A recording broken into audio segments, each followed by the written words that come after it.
자, 오늘 이 주예배 가운데 오신 여러분들 주의 이름으로 환영하고 또 축복합니다. 자, 오늘 예배 가운데 주신 말씀 우리 함께 찾도록 하겠습니다. 오늘 주신 말씀은 마가복음 14장 66절부터 72절까지 말씀입니다. 마가복음 14장 66절부터 72절까지 말씀 보겠습니다. 말씀 봉독하겠습니다. 베드로는 아랫뜰에 있더니 대제사장의 여종 하나가 와서 베드로가 불 쬐고 있는 것을 보고 주목하여 이르되 너도 나사렛 예수와 함께 있었도다 하거늘 베드로가 부인하여 이르되 나는 내가 말하는 것이 무엇인지 알지 못하고 깨닫지도 못하겠노라 하며 앞들로 나갈새 여종이 그를 보고 곁에 서 있는 자들에게 다시 이르되 이 사람은 그 도당이라 하되 또 부인하더라. 조금 후에 곁에 서 있는 사람들이 다시 베드로에게 말하되 너도 갈릴리 사람이니 참으로 그 도당이니라. 그러나 베드로가 저주하며 맹세하되 나는 너희가 말하는 이 사람을 알지 못하노라 하니 닭이 곧 두 번째 울더라. 이에 베드로가 예수께서 자기에게 하신 말씀 곧 닭이 두 번 울기 전에 내가 세 번 나를 부인하리라 하심이 기억되어 그 일을 생각하고 울었더라. 아멘. 자, 오늘 우리에게 주신 이 말씀을 가지고 베드로의 눈물이라는 제목으로 말씀을 증거하고자 합니다. 오늘 본문 말씀에 베드로에 대한 얘기가 나옵니다. 어쩌면은 이 베드로는 나머지 다른 제자들을 대표하고 있다고 볼 수가 있겠지요. 비단 베드로뿐이겠습니까?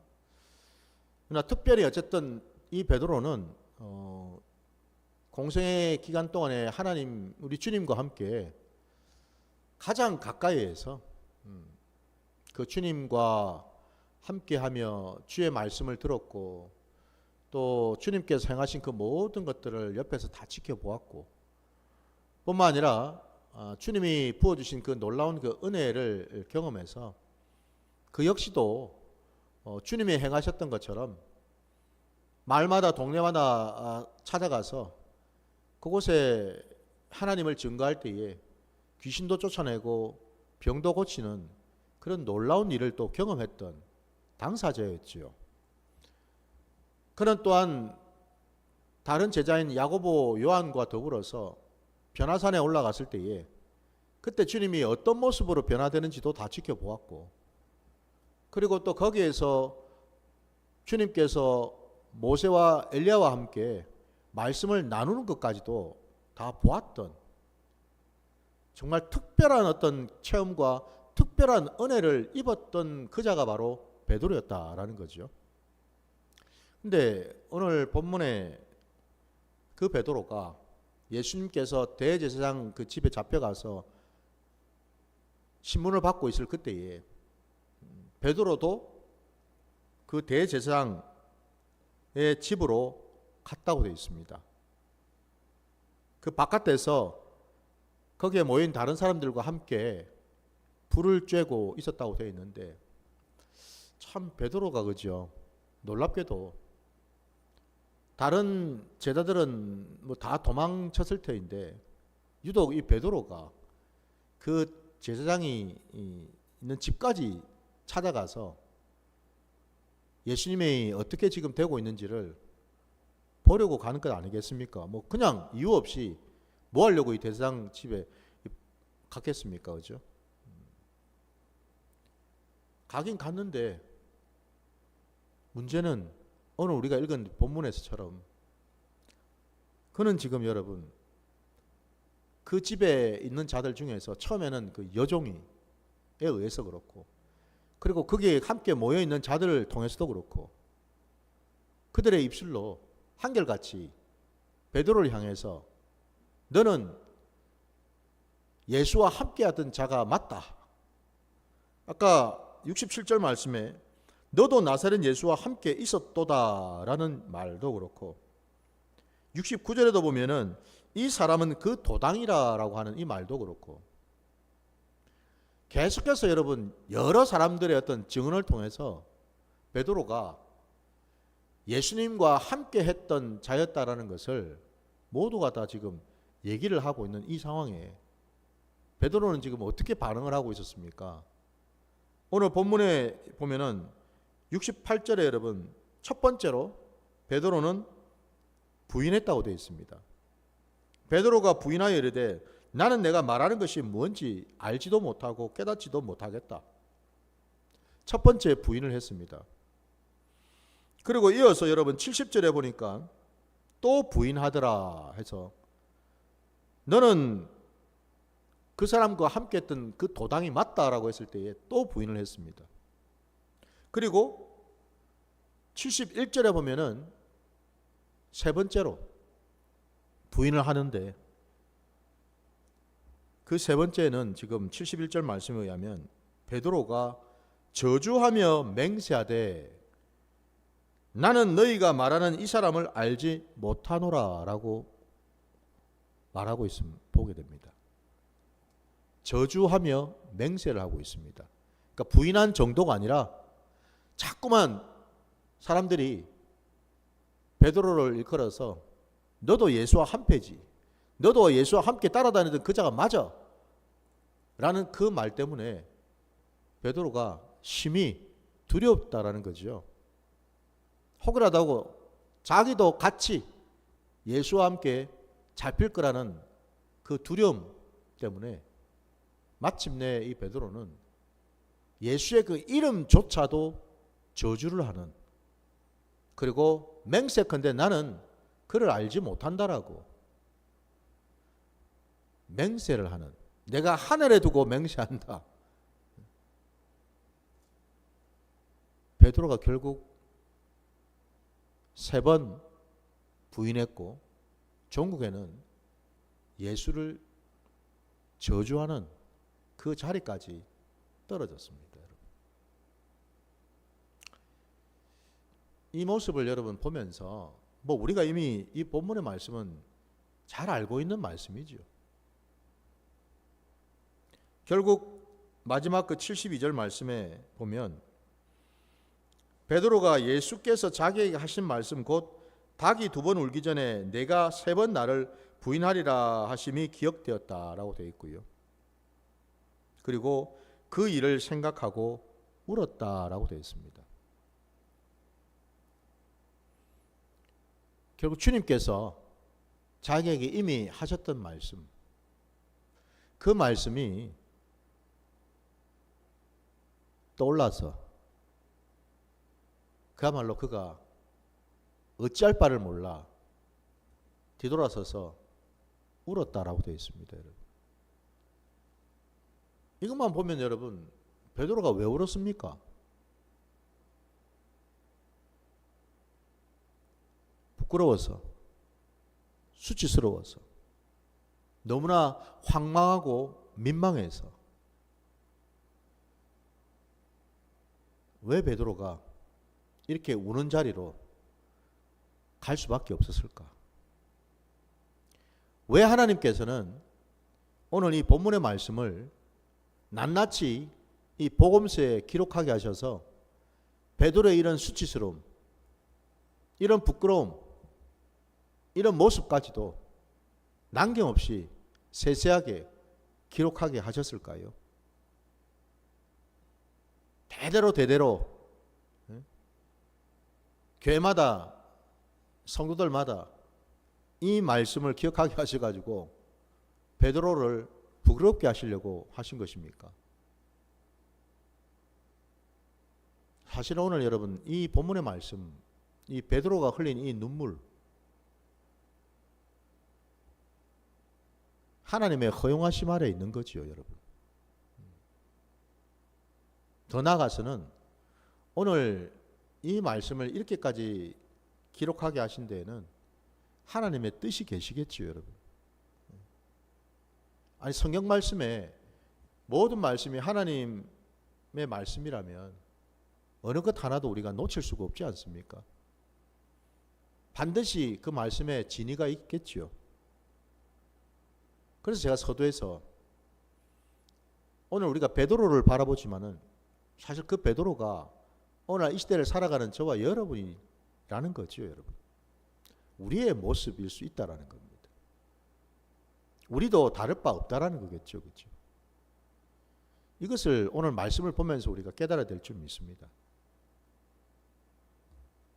베드로가 이 자리까지, 그러면 예수님을 그가 따라다녔던 주는 그리스도시요 하나님의 아들입니다라고 그 입에서 고백까지 했었는데, 그 놀라운 그 고백을 했던 그 입술에서 예수의 그 이름을 저주를 하는, 그리고 나는 결단코 내 목에 칼이 들어와도 나는 예수를 모른다라고 하는 그런 맹세까지 하는 입술이 되었다라는 거죠. 그러면 참 천국과 지옥을 오르락 내리락 하는 지금 그런 상황이지 않습니까? 베드로가 지금 그걸 경험한 것 아닙니까?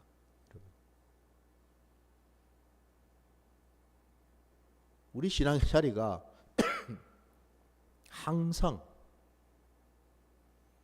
늘 은혜 충만하고 늘 그냥 감격하고 늘 감동하고 그렇지만은 않더라는 거죠.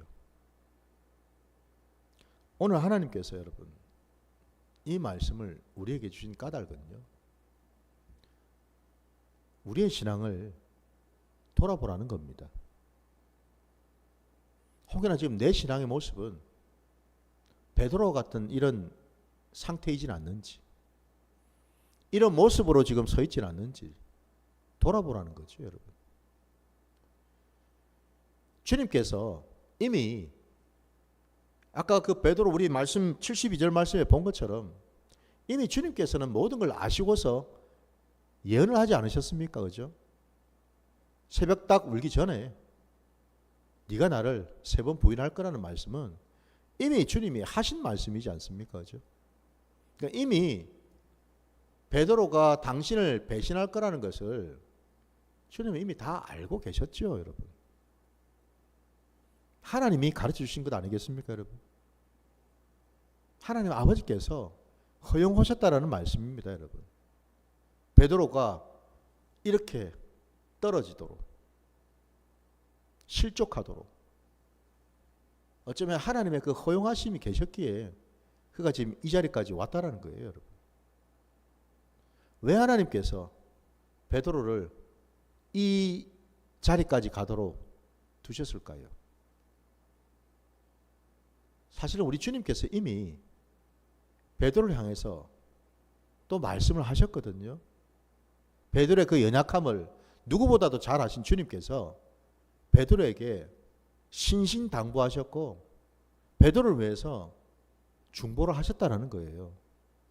그 내용을 잠깐 우리 보겠습니다. 여러분 누가복음 22장으로 한번 가보십시오. 22장 31절. 누가복음 22장입니다.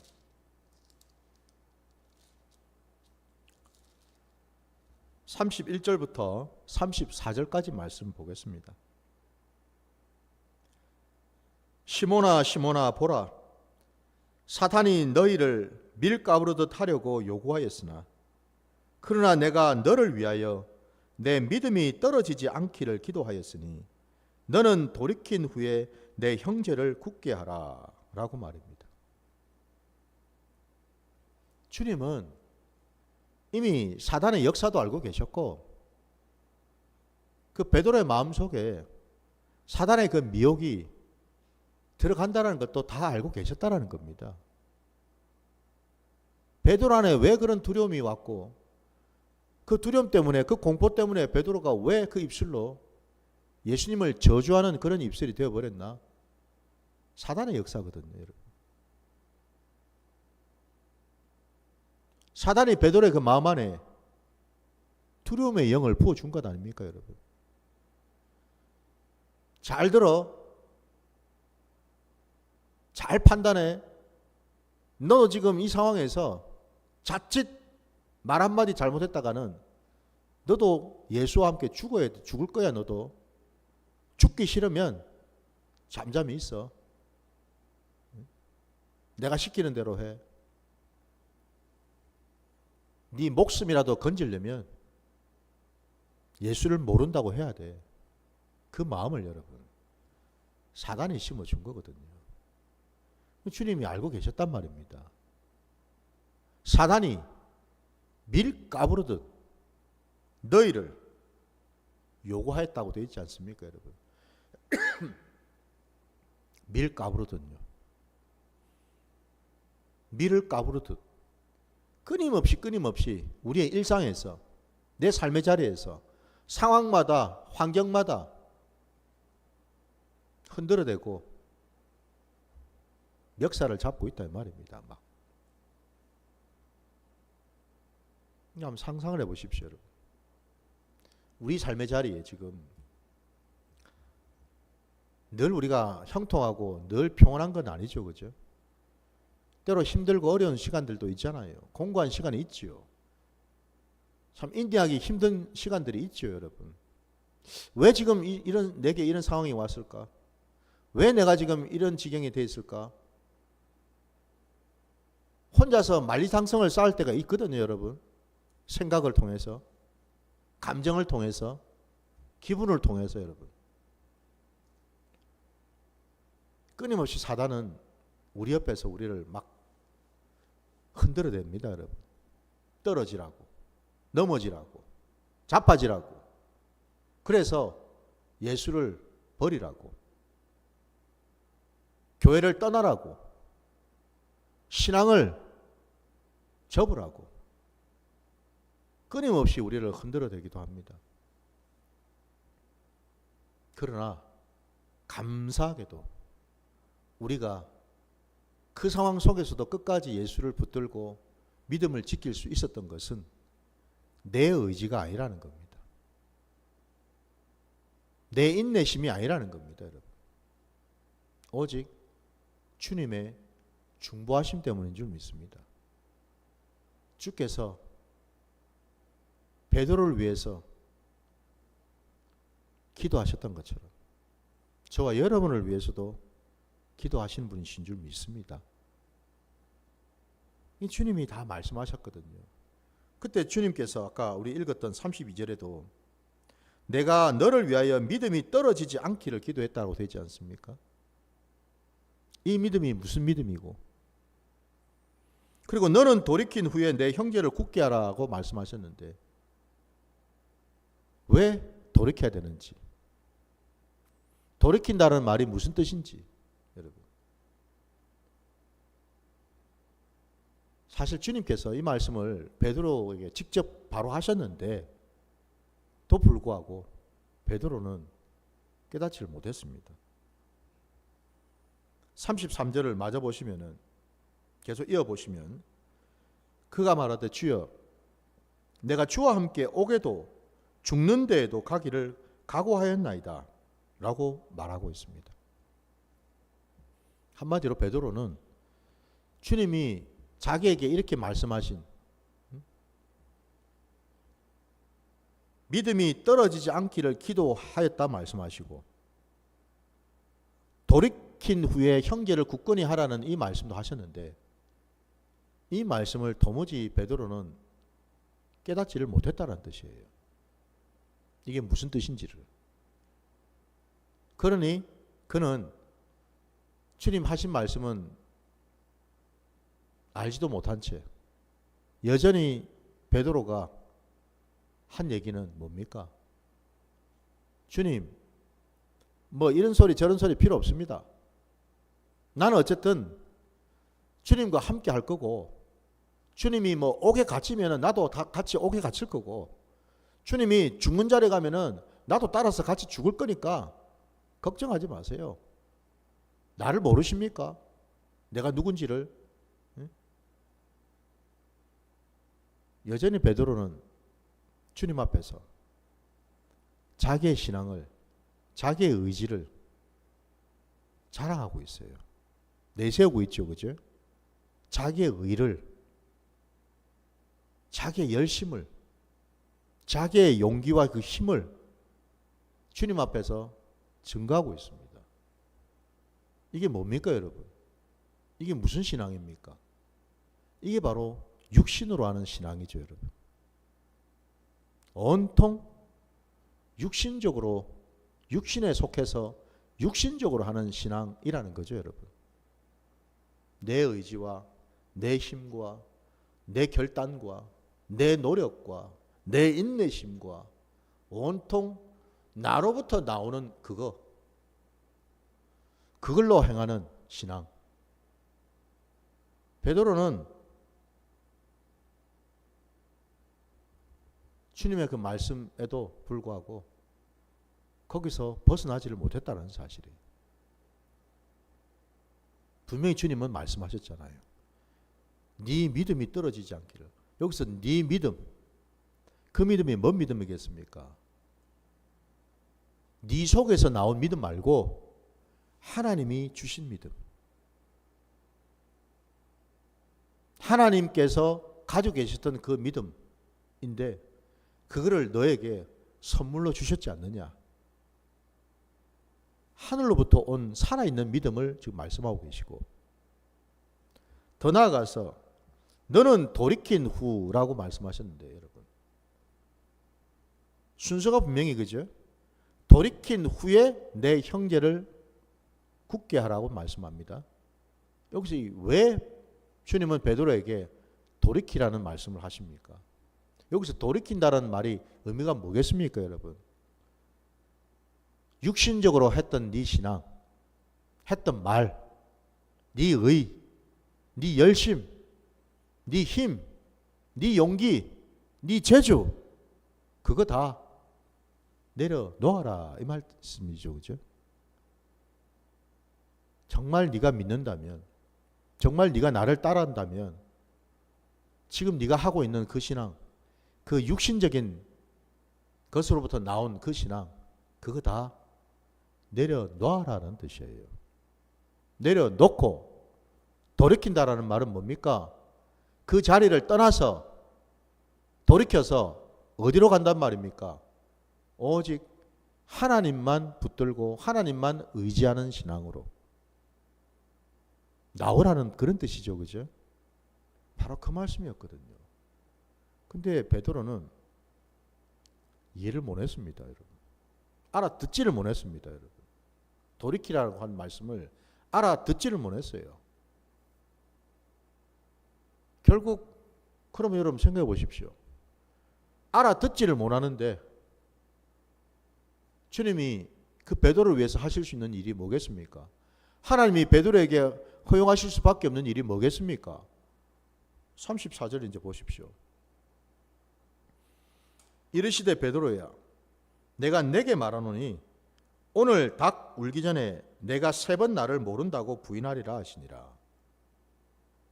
결국 베드로가 주님의 그 말씀을 깨닫지를 못하니, 말귀를 알아듣지를 못하니 결국에는 몸소 보여줄 수밖에 없는 거죠. 그죠? 말로 여러분 다 이루고 말로 권면하고 때로는 말로 책망을 했는데도 불구하고 말귀를 알아듣지를 못하고 여전히 옛모습 그대로 여전히 내가 냄내하면서 내 의지와 내 열심으로 하고 있으니 하나님 편에서 하실 수 있는 방법은 뭐예요? 허용하시는 거죠. 그래? 그러면 네 열심으로 한번 해봐라. 그러면 네 육신의 힘을 가지고 한번 해봐라. 그러면 그 말씀이에요 지금 여러분. 결국 베드로는 그 자리까지 가지 않았습니까? 결국 베드로는 주님의 말씀을 깨닫지 못하고 돌이키질 못해서 결국 하나님께서 허용하심으로 예수님을 저주하면서 부인하는 그런 자리까지 가게 되었다는 사실이에요. 여러분. 그럼 여러분 여기서 우리가 이제는 깨달아야죠. 왜 이 말씀을 오늘 우리에게 들려주시는지를. 우리는 베드로처럼 주를 믿고 주를 따른다 하면서 혹시라도 내 신앙의 자리에서 여전히 인간적인 생각으로, 인간적인 욕심으로, 인간적인 마음으로, 내 인간적인 정욕으로, 인간적인 의와 열심으로 예수를 믿고 신앙생활하고 살고 있지는 않느냐라는 말입니다. 주님은 돌이키라 하셨는데, 주님은 바꾸라고 말씀하시는데, 주님은 가라 엎으라고 말씀하시는데, 여전히 나는 그게 뭔 소리인지를 몰라가지고, 아이고 뭐 저 소리는 나보고 하는 소리 아닌 것 같은데, 저 김집사가 들어야 될 것 같은데, 저 김권사가 들어야 될 것 같은데, 저 박장로가 들어야 될 것 같은데, 나하고는 상관없는 것 같은데. 아니요. 나에게 하신 말씀이죠. 나에게 주신 말씀이라고 여러분. 김베드로 목사인 저에게 주신 말씀이고 여러분에게 주신 말씀인 줄 믿습니다. 예외 없이. 주님이 돌이키라면 주의 말씀이 진리니 생명이니까 돌이키는 게 맞죠, 그죠? 주님이 우리를 가장 잘 아시지 않습니까? 그 베드로에게 돌이키라고 하신 데는 이유가 있으시겠죠, 그죠? 그렇게 말씀하실 까닭이 있지 않겠습니까?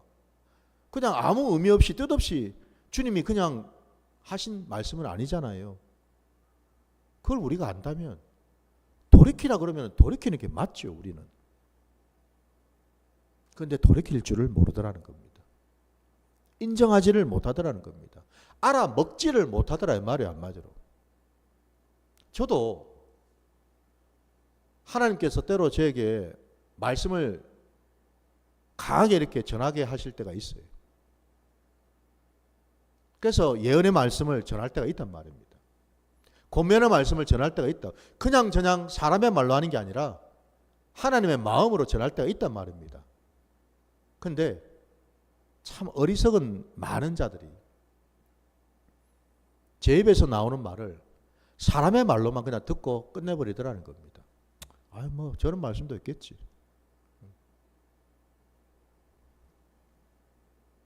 그러나 여러분 정말 지혜로운 자들은 그 말씀을 세게 듣거든요. 세게 듣고 돌아볼 줄 알거든요. 아, 저 말씀을 왜 주셨을까? 그러면서 기도하며 나를 돌아보는 시간을 갖거든요. 그러면 하나님이 역사하시거든요. 하나님이 그 마음을 만져주시거든요. 근데 그걸 안 하더라는 겁니다. 많은 사람들이. 제가 경험한 바입니다. 딴 사람한테 하는 말인 줄 알고 사람의 말인 줄 알고 그냥 듣고 넘기더라 이 말입니다. 그러니 왜 이렇게 달라질 수가 있겠어요?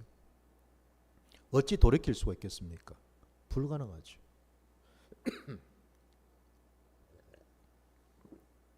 죄송합니다. 주님께서는 베드로가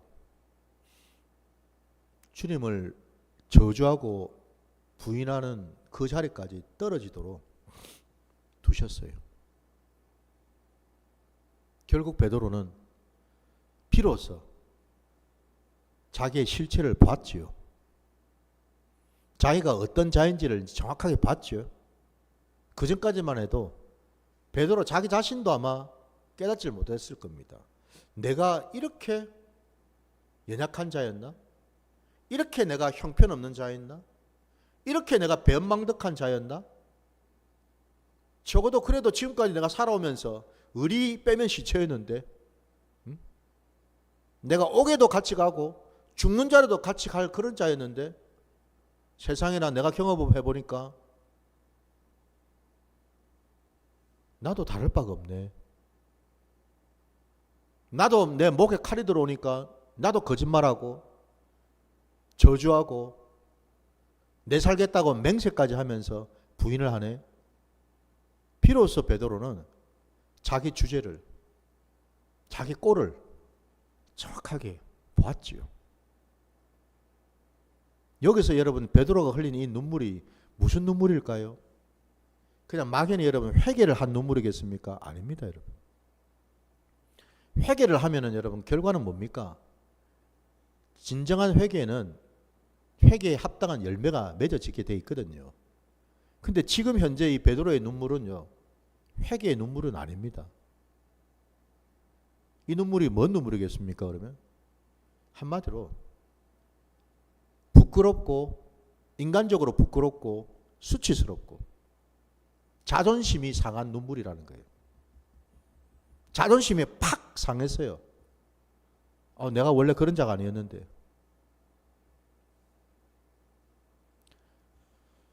때로는 여러분, 우리의 눈물조차도요, 자존심 때문에 눈물을 흘릴 때가 있습니다. 중요한 것은요, 그 자존심으로 흐르는 눈물은 하나님께 가까이 나갈 수가 없습니다. 그건 진정한 의미에서 회개의 눈물은 아니거든요, 여러분. 그냥 탄식하는 눈물일 뿐입니다. 내 꼴을 비로소 알게 된 그에 대한 충격이고 탄식하는 눈물이죠. 오늘 본문에 여러분, 베드로는 결국 이 자리까지 떨어졌어요. 하나님께서 허용하셨고 하나님이 보여주신 것입니다. 베드로가 이런 걸 경험하도록.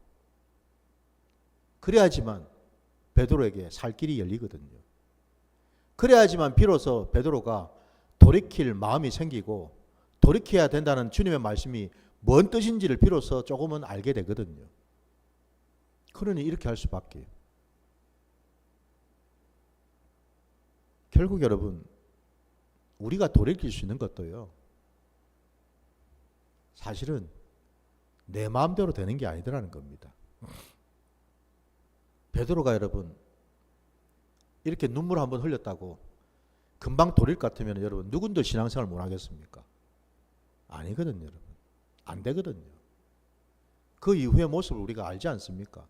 베드로 여러분 눈물 흘렸다고 예수님 십자가 지실 때, 십자가 달리셨을 때 베드로 어디에 있었습니까?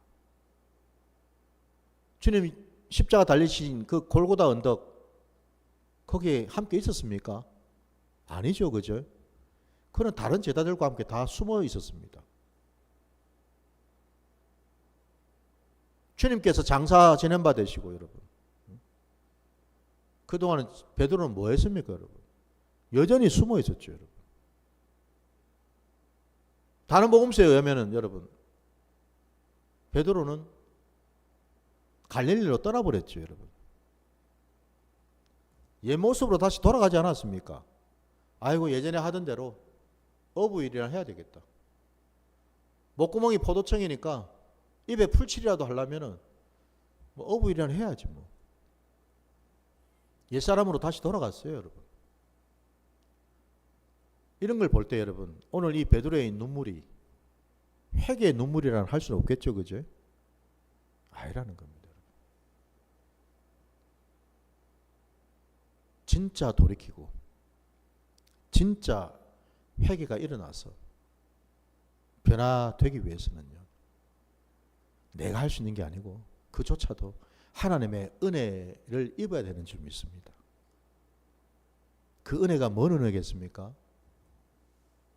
성령을 받는 은혜죠. 사람으로는 도무지 할 수 없어요. 나는 여러분 내 성격도 고칠 수 있는 존재가 못 되고요. 내 자존심도 내 마음대로 버릴 수 있는 존재도 못 되고요, 여러분. 우리가 인정할 거는 인정해야 됩니다. 그러나 오직 한 가지, 성령님이 함께 하시고 성령님이 오시면 되더라는 겁니다. 베드로를 통해서 우리가 보질 않습니까? 사도행전 2장에 오순절 마가의 그 다락방에 성령님이 임하셨습니다. 베드로도 그 자리에 있었고 베드로에게도 성령의 불이 임했습니다. 성령님의 강권적인 역사하심이 있었습니다. 우리 마지막으로 여러분, 그러면은 바로 그 성령을 받은 베드로가 어찌 됐는가 우리 한번 보겠습니다. 사도행전 2장 22절부터 한번 보겠습니다. 사도행전 2장 22절.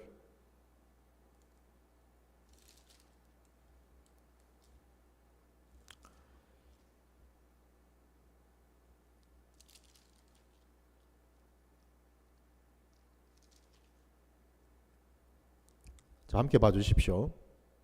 이스라엘 사람들아, 이 말을 들으라. 너희도 아는 바와 같이 하나님께서 나사렛 예수로 큰 권능과 기사와 표적을 너희 가운데 베푸사 너희 앞에서 그를 증언하셨느니라.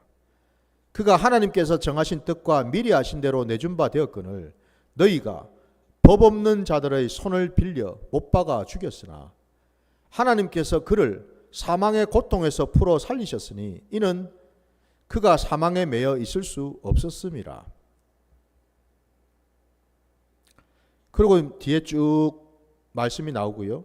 어디를 또 보시냐면은 32절을 보십시오. 이 예수를 하나님이 살리신지라 우리가 다 이 일의 증인이로다. 그리고 여러분 마지막 그 36절을 또 보시면 그런즉 이스라엘 온 집은 확실히 알지니 너희가 십자가에 못 박으니 이 예수를 하나님이 주와 그리스도가 되게 하셨느니라 하니라. 아멘. 이게 여러분 우리가 지금 쭉 이렇게 읽은 이 내용이 다 뭐냐면은 성령 받고 난 직후에 베드로가요 수많은 사람들 앞에서 행했던 설교였습니다. 어떻습니까, 여러분? 성령 받기 전에 자기 의와 자기 열심으로 자기 용기로 충만했을 때에 그때 베드로는 예수를 저주하면서 부인하는 자리까지 떨어졌습니다. 결국 육신으로 하는 신앙은 실패할 수밖에 없다는 사실을 우리에게 너무나 적나라하게 보여주십니다. 주님은 그래서 돌이키라고 말씀하신 겁니다. 더 이상 육신의 신앙 매여 있지 말고 정말 하나님을 영으로 온전히 만나는 신앙을 하라는 말씀이죠. 그래서 약속대로 성령을 부어주셨습니다. 사람으로는 할 수 없기에 사람은 죽었다 깨어나도 자신을 바꿀 수가 없기에 결국 하나님의 영, 그리스도의 영이신 성령님을 보내주셨다라는 겁니다. 그래야지만 그 일을 할 수 있으니까. 결국 성령을 받았던 베드로는 약속대로 변했습니다. 달라졌습니다. 그는 더 이상 사람들을 두려워하지 않게 되었고 그는 더 이상 자기 목숨을 아까워하지 않게 되었고 정말 자기가 했던 말대로 담대하게 수많은 사람들 앞에서 제사장이 있든 장로들이 있든 여러분 율법학자들이 있든 로마 군인들이 있든 그 자리에 누가 있든지 간에 상관없이 그는 담대하게 예수 그리스도를 증거했습니다. 너희가 바로 하나님이 보내주신 그 아들, 그 그리스도를 못 박아 죽였다라고 증언하지 않습니까, 여러분? 바로 이렇게 되더라는 겁니다. 오늘 베드로의 모습 속에 우리의 모습을 보아야 될 줄 믿습니다. 저도 여러분도 우리가 다시 한 번 더 우리 신앙의 자리에서 돌아봐야 될 것은 육신의 신앙을 벗어 던져야 되는 줄 믿습니다. 아무리 내가 용기 100배하고 결단력이 있고 아무리 내가 여러분 마음에 하나님에 대한 의로 뭐 가득 차 있다 하더라도 안 되는 거는 안 된다라는 거. 불가능하다라는 거. 베드로의 실패를 통해서 우리에게 정확하게 보여주시는 겁니다. 절대로 안 된다고. 육신의 신앙으로. 네가 아무리 거기다가 포장을 하고 이런 핑계, 이런 변명, 이런 합리화를 시켜도 안 될 거는 안 된다라고. 여러분. 결국 하나님이 우리에게 보여주신 것은 하나님의 역사였습니다. 성령님께서 역사하실 때 비로소 저와 여러분은 새로워질 수 있고 변화받을 수 있고 담대해져서 하나님과 정말 함께 할 수 있는 그런 자가 되는 줄 믿습니다. 부디 오늘 이 베드로의 눈물을 여러분 기억하시고, 이 눈물은 회개의 눈물이 아니라 그랬습니다. 여러분. 이제는 여러분 이런 눈물을 우리가 흘릴 게 아니죠. 이런 눈물이 아니고 여러분. 아니 어쩌면은 여러분 이조차도 우리 신앙의 자리에서 하나의 과정이겠지요. 아니 여러분 베드로는 이런 과정을 지금 밟고서 지금 가는데 뭐 우린들 여러분 무슨 용 빼는 재주가 있습니까? 우리는 그 과정 통과하고 바로 건너뛰어서 성령 받게? 아닙니다 여러분. 우리도 마찬가지입니다. 우리도 지금 그 과정을 밟고 가고 있어요 지금. 부인을 해도 어쩔 수가 없어요 여러분. 진짜 성령을 받아야 되는 줄 믿습니다. 어설프게 거짓된 그런 성령 받지 말고요. 진짜 성령 받게 되면 놀랍게도 나는 성령의 사람이 되어서 하나님의 뜻대로 순종하며 나아가는 복된 자가 되는 줄 믿습니다. 부디 진짜 성령을 받으시고 변화받으셔서 하나님의 존귀한 자녀의 삶을 온전히 살아가시기를 주의 이름으로 축원합니다. 자, 오늘 우리 주신 말씀 붙들고 기도하며 나아가겠습니다.